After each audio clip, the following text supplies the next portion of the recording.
Peggy 16. Sega.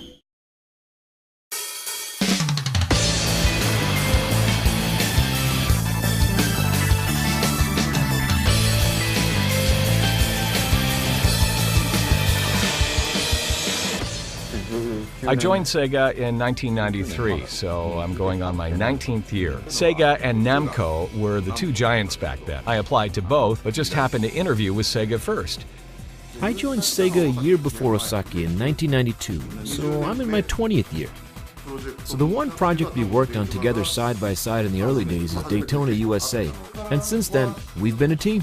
We constantly ask ourselves the question, in combat, what feels good? How does it feel? And I think the response has changed over time. To put it simply, we want the player to feel the character's pain. For example, when you do a roundhouse kick, your opponent goes in air. That body is pretty messed up with its face looking one way and the body facing the other direction. In real life, that would never happen. We were convinced that those motions would enhance the overall experience and increase the level of satisfaction when playing. That was and still is important to us. At the time when developing VF1, the number of polygons we were able to use was very limited.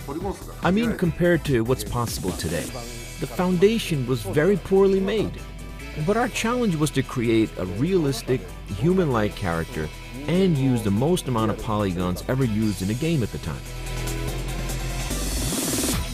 Before Akira existed, I was working on a character called Siba. I liked him. He had a very unique look. Then one day, Siba disappeared and he was replaced by this character named Akira, wearing a white martial arts uniform. The only plausible explanation I can give is because Suzuki-san was really into Hakkyoku-ken at the time. I was told he replaced Siba with Akira because Siba ranked low in our playtest results. Rather than balancing the roster of characters, we put more emphasis on the elements that would make the characters cool and fun.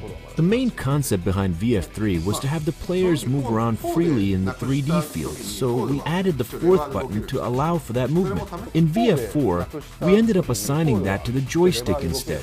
Adding the fourth button was fun in a way, but it was still pretty difficult for the players to handle.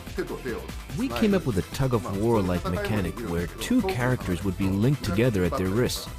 For example, when they're far apart, one would be able to snatch up the other, or you would shoot your opponent up in the air. We actually spent a significant amount of time and worked on it, but it didn't make the cut. One of the reasons why we didn't include Taka Arashi in VF4 is the motion system. We simply weren't able to express the character in the ideal manner. Another reason is we were pushing overall for a fast-paced, speedy game for VF4, and his character, due to his size and movement, felt somewhat out of place. We added him back in VF5R, and by that time, the technology we had supported the motion we wanted to express. So kind of like what I have here, my chubby belly and whatnot, we were able to create better movement for this large-size sumo wrestler. But the animation used for Taka Arashi's shadow when thrown is different from the other characters. Obviously, because he's a heavy-set character, we wanted to make sure that was expressed, and we created his own animation set for him. That itself was pretty challenging.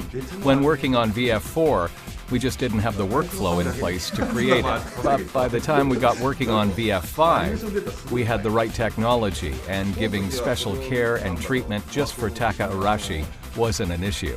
In VF4, we were capable of showing hard bodies, but not so much soft bodies. By VF5, we made a significant amount of progress, which allowed us to freely create soft bodies. Right, like the CG we're used to seeing today.